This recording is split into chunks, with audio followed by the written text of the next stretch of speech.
बिस्मिल्लाहिर्रहमानिर्रहीम। Dear student, अस्सलाम वालेकुम। डियर स्टूडेंट, आज के लेक्चर में भी हम वेव इक्वेशन का सॉल्यूशन निकालेंगे, लेकिन जो इनिशियल कंडीशन है वो नॉन ट्रिग्नोमेट्रिक है। बच्चों, पिछले लेक्चर में हम ट्रिग्नोमेट्रिक इनिशियल कंडीशन लेते थे, अब हम नॉन ट्रिग्नोमेट्रिक इनिशियल कंडीशन लेंगे कि वो एक्स का फंक्शन हो, कोई कांस्टेंट आ जाए, इनिशियल कंडीशन आपकी अगर इस फॉर्म में आ जाए। बच्चों, in this section we consider two types of wave equation subject to different types of initial condition. The general form of these two types of problem are given below. वो बच्चे क्या है? बच्चे टाइप 1 में ये वेव पार्शियल डिफरेंशियल इक्वेशन, जो ये wave equation है जो कि पार्शियल डिफरेंशियल इक्वेशन में फॉर्म में दी हुई है। बाउंड्री कंडीशन होमोजीनियस है, इनिशियल कंडीशन है, उसमें पहली टाइप में हम ये करेंगे कि u of x 0 is equal to f of x consider करेंगे। u of x 0 is equal to f of x consider करेंगे और ut of x 0 is equal to 0 लेंगे। दूसरी टाइप में हम u ऑफ x 0 को 0 लेंगे और ut of x 0 is equal to g of x। अब f ऑफ x और g ऑफ x जो है ये आपके नॉन ट्रिग्नोमेट्रिक फंक्शन है। ठीक है बच्चों, मतलब साइन और कॉस के फंक्शन नहीं होंगे। अब उसके लिए हम क्या करेंगे, जब नॉन ट्रिग्नोमेट्रिक फंक्शन आएंगे बच्चों, बाकी प्रोसीजर तो इसी तरीके से है। आखिर में हम फोरियर ट्रांसफॉर्म यूज करके हम अल्फा एन और बीटा एन की वैल्यू कंसिडर करेंगे। तो बच्चों, हम पहला प्रॉब्लम कंसिडर करते हैं, प्रॉब्लम नंबर 1। हम ये क्या कहते हैं, problem number 1, consider the one dimensional wave equation subject to Dirichlet boundary condition as utt is equal to uxx for 0 is less than x is less than by t greater than 0। ये बच्चे question number 1 आ गए। Boundary condition आपकी क्या है, u of 0 t is equal to 0, u of pi t is equal to 0 homogeneous है। Initial condition हम ले रहे हैं u of x 0 is equal to 1 और ut of x 0 is equal to 0। बच्चों, ये अब आपका ट्रिग्नोमेट्रिक फंक्शन नहीं है, ये हमने कांस्टेंट ले लिया है। तो वही बच्चों, आप method of separation of variable use करोगे, u of x t is equal to f of x t of t। जो ये ट्रायल सॉल्यूशन हम लेंगे जो कि 4 में हमने सपोज किया, इसको आप रिस्पेक्ट टू टाइम 2 दफा डिफरेंशिएट करोगे और रिस्पेक्ट टू x 2 दफा डिफरेंशिएट करोगे तो आपको 5 और 6 इक्वेशन मिल जाएगी। utt बच्चे आपका बन जाएगा f of x t double dash of t और uxx आपका बन जाएगा f double dash of x t of t। बच्चों, यहाँ पे t ऑफ ये x नहीं है बल्कि t ऑफ t है। बच्चे 4 और 5 और 6 को 1 में सब्स्टिट्यूट करो तो आपके पास आ जाएगा f of x t double dash of t is equal to f double dash of x t of t। बच्चे, t जो फंक्शन है वो t जो है कैपिटल T जो है वो स्मॉल t का फंक्शन है। बच्चों, f ऑफ x और t ऑफ t पे डिवाइड करो तो पहले भी आपने किया हुआ है, हमें इक्वेशन नंबर 9 मिलेगी। लेफ्ट हैंड साइड सिर्फ फंक्शन है t का, राइट हैंड साइड सिर्फ फंक्शन है x का। तो बच्चों, ये उसी सूरत में हो सकता है जब ये किसी कांस्टेंट के बराबर हो, तो बच्चों हम इसको माइनस लैम्डा स्क्वायर के बराबर करेंगे। अब जब माइनस लैम्डा स्क्वायर के बराबर आप करोगे तो हमारे पास क्या आ जाएगा, हमारे पास दो डिफरेंशियल इक्वेशन बन जाएंगी 9 से। एक आपके पास आ जाएगी f double dash of x plus lambda square into f of x is equal to 0। दूसरी आ जाएगी t double dash of t plus lambda square into t of t is equal to 0। बच्चे, इन दोनों इक्वेशन को solve करोगे जिस तरह पिछले प्रॉब्लम में हमने सॉल्व किया है, उसकी ज्यादा डिटेल में नहीं जाता बच्चे, काफी डिटेल से हम ये क्लास में भी काम कर चुके हैं और इधर में भी मैं पहले लेक्चर में मैं आपको बता चुका हूँ। तो f n ऑफ x आपके पास बच्चों आ जाएगा, जब ऊपर वाली दो इक्वेशन को सॉल्व करोगे तो 13 और 14 उनका सॉल्यूशन आ जाएगा। f ऑफ x आ जाएगा a cos lambda x plus b sin lambda x और t ऑफ t आ जाएगा c cos lambda t plus d sin lambda t। अब a b c और d की वैल्यू हमने डिटरमिन करनी है।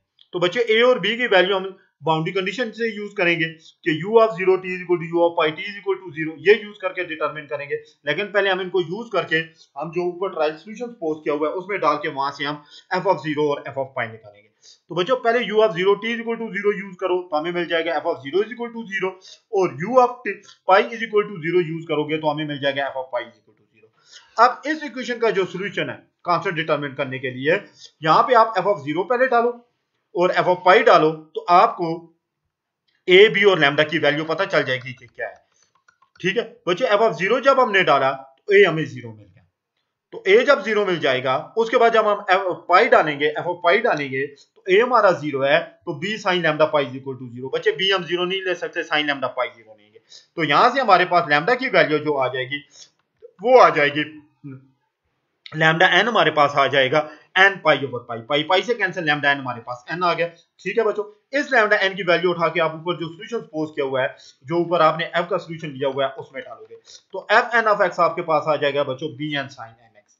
इसी तरह से बच्चों tn ऑफ t आपके पास क्या आ जाएगा, cn cos nt, लैम्डा की जगह आप n डाल दोगे plus dn sin nt।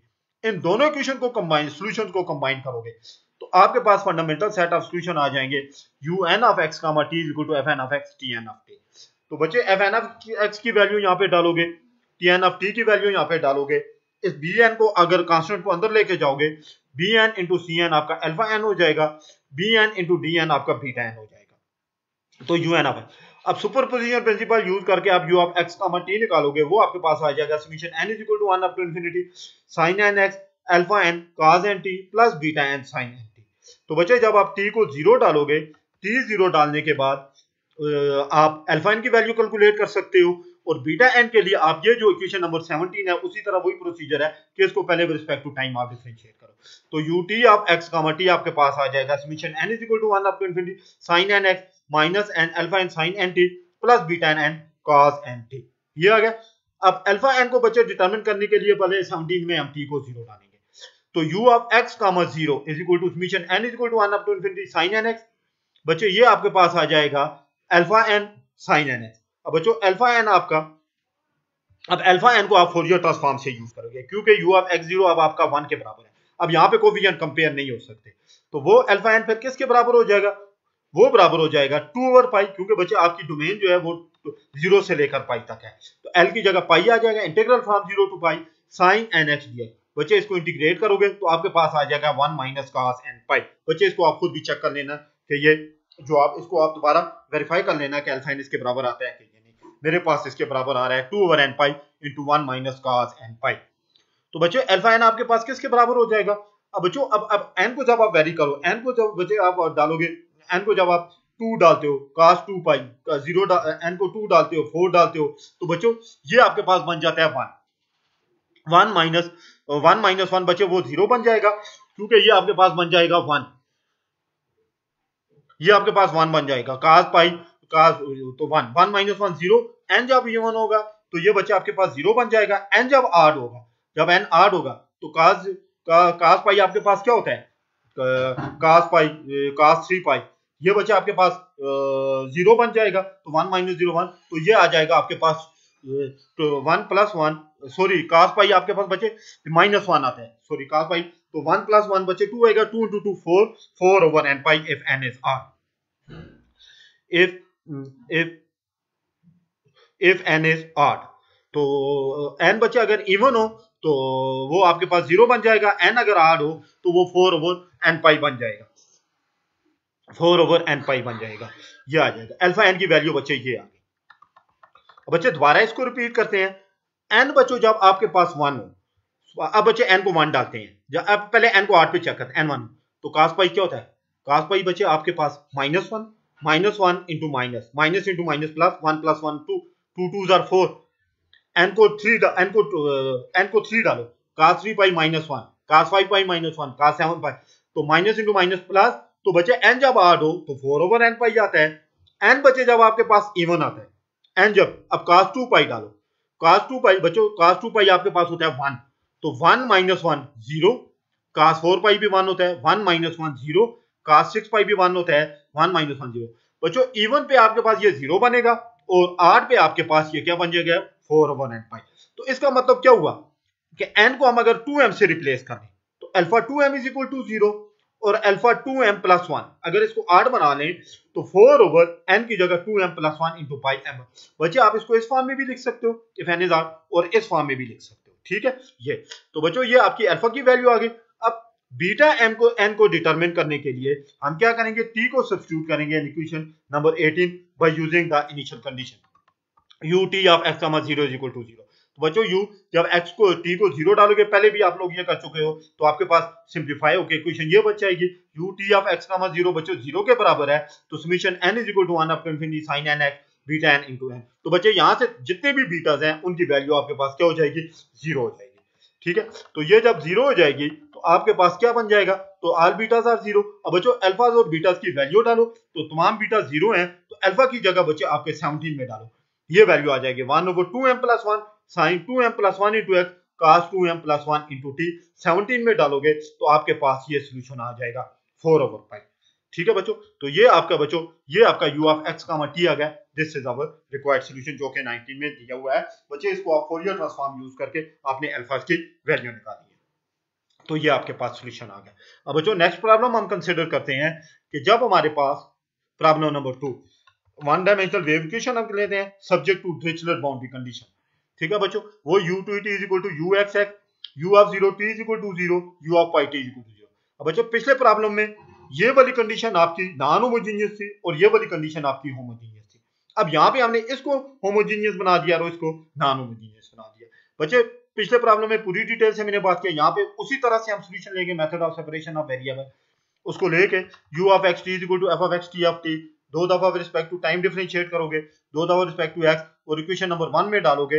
After simplification में डायरेक्ट फाइनल सॉल्यूशन पे जाता हूं, f ऑफ 0 और f ऑफ पाई यूज करोगे तो आप जब आप आगे आ जाओगे यहाँ पे फंडामेंटल सेट ऑफ सॉल्यूशन तो un ऑफ x t आपके पास आ जाएगा। ये बच्चों सारा ये पूरी डिटेल में बच्चे ये सॉल्व किया हुआ है, इसको देख लेना, पहले भी आपने किया हुआ है। और लैम्डा एन की वैल्यू यहाँ पे एन उसी तरह पहले भी आपने निकाल लिया।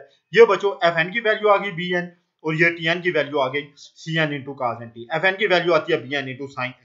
बच्चे इन दोनों सोल्यूशन को कंबाइन करोगे तो यू एन आपके पास आ जाएगा F N of X T N of T. तो एफ एन एफ की वैल्यू ये आ जाएगी, टी एन ऑफ टी की वैल्यू ये, बीटा एन को आप अंदर ले जाओगे, beta N into C N alpha N के बराबर है, B N into D N beta N के बराबर है, तो यू एन ऑफ एक्स। अब सुपरपोजिशन प्रिंसिपल यूज करके जनरल सॉल्यूशन हमारे पास क्या आएगा, U of X comma T is equal to summation N is equal to 1 up to infinity sin n x alpha N cos n t plus beta N sin n t। ये बच्चे आ जाएगा।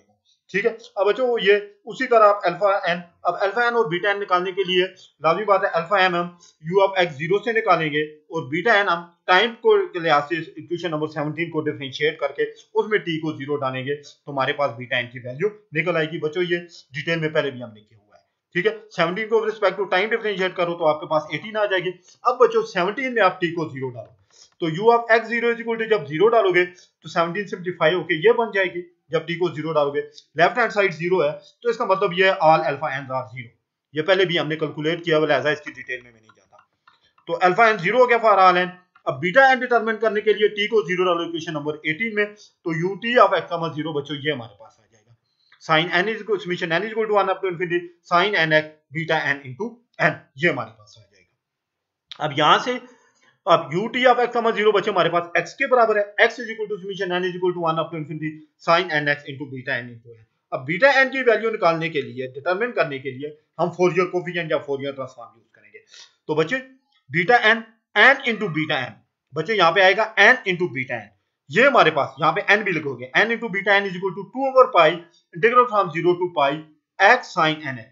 बच्चे यहाँ पे क्योंकि ये पूरा कांस्टेंट है n into beta n, beta n अकेला नहीं लिखोगे कि आपने इस n को छोड़ देना है, नहीं, ये n बाद में दूसरी तरफ जाके डिवाइड हो जाएगा। ये बच्चों यहाँ पे ये चेक कर लेना, इसको खुद कैलकुलेट कर लेना, n into beta n is equal to 2 over pi integral from 0 to x pi x sin nx dx। इस पे आप बच्चे प्रोडक्ट रूल लगाओगे तो इसको कैलकुलेट करोगे तो इंटीग्रल की वैल्यू आ जाएगी माइनस cos nx।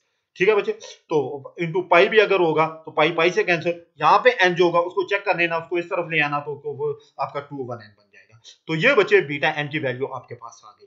ठीक है, इसको बच्चे आप लोग खुद वेरीफाई करोगे, पेज पे खुद सॉल्व करोगे, इजी इंटीग्रल है, इसकी कैलकुलेशन यहाँ पे नहीं करता मैं। आपने सिर्फ ये ख्याल करना है बच्चे, जब ये कांस्टेंट डिटरमिन करोगे बीटा एन फोरियर, ये बीटा एन अकेला नहीं है, एन इंटू बीटा एन है, एन भी आपका कांस्टेंट है। तो इस एन को जब ये इंटीग्रल कैलकुलेट होके रहेगा तो एन को दूसरी तरफ ले जाओगे और इसको क्रॉस चेक कर लेना बच्चे आपके पास क्या जवाब होता है। तो बच्चे cos n पाई आपका -1 होता है, -1 power n plus 1 beta n आपका ये आ गया। ठीक है बच्चे, ये इसको इस फॉर्म में लिखो या ऊपर वाली फॉर्म में लिखो, आपकी अपनी मर्जी है। अब बच्चों अल्फाज और बीटास की वैल्यू सब्स्टिट्यूट करो तो वो आ जाएगा u of x t is equal to summation n is equal to 1 up to infinity 2 into -1 power n plus 1। बच्चे यहाँ पे n प्लस 1 क्यों लिया है, अगर आप n को 1 डालो cos पाई बच्चे 1 होते हैं, cos पाई क्या होता है -1। ठीक है बच्चे, माइनस इंटू माइनस वो प्लस बन जाएगा cos। ठीक है, cos, तो cos 2 पाई क्या होता है, cos 2 पाई बच्चे आपका 1 होते हैं। तो ये इसको इस फॉर्म में बनाने के लिए ये माइनस, अगर आप के आपका ये अगर आप n लेते हो तो फिर ये फॉर्म नहीं बनती, माइनस नहीं आता माइनस। तो ये cos n पाई, यहाँ पे अगर n को 1 डालोगे तो जो आप इवन बने तो -1 की पावर हमारे पास इवन आनी चाहिए, इसलिए हमने n प्लस 1 किया। दोबारा सुनो बच्चों, cos n पाई, n को अगर हम 1 डालें, n को 1 डालें तो cos पाई आपका बराबर होता है -1 के, माइनस इंटू माइनस प्लस होना चाहिए। यहां भी n को 1 डालो, 1 प्लस 1 2, तब आपका ये -1 पावर 2। बच्चे इस फॉर्म में, अगर इस फॉर्म में लिखते हो या ऊपर वाली फॉर्म में, आपकी अपनी मर्जी है, जिस फॉर्म में आप इजी समझो। तो बीटा n की वैल्यू यहाँ पे सब्स्टिट्यूट कर लोगे बच्चे, तो sin nx साइन एंटी इक्वेशन नंबर 17 में, तो बाकी अल्फाज आपके जीरो है। बच्चे इक्वेशन नंबर 17 किधर है? ये ऊपर है, ये यहां पे डालोगे अल्फा जीरो है, बीटा एन की वैल्यू डालोगे, sine N x sine N T, ये आपका गिवन पार्शियल डिफरेंशियल का पार्टिकुलर सॉल्यूशन निकल आया। ठीक है बच्चों, तो बच्चों आज हमने दो प्रॉब्लम की हैं विद डिरिचलेट बाउंड्री कंडीशन और इनिशियल कंडीशन आपकी क्या थी? नॉन ट्रिग्नोमेट्रिक थी। ओके डियर स्टूडेंट, अल्लाह हाफिज।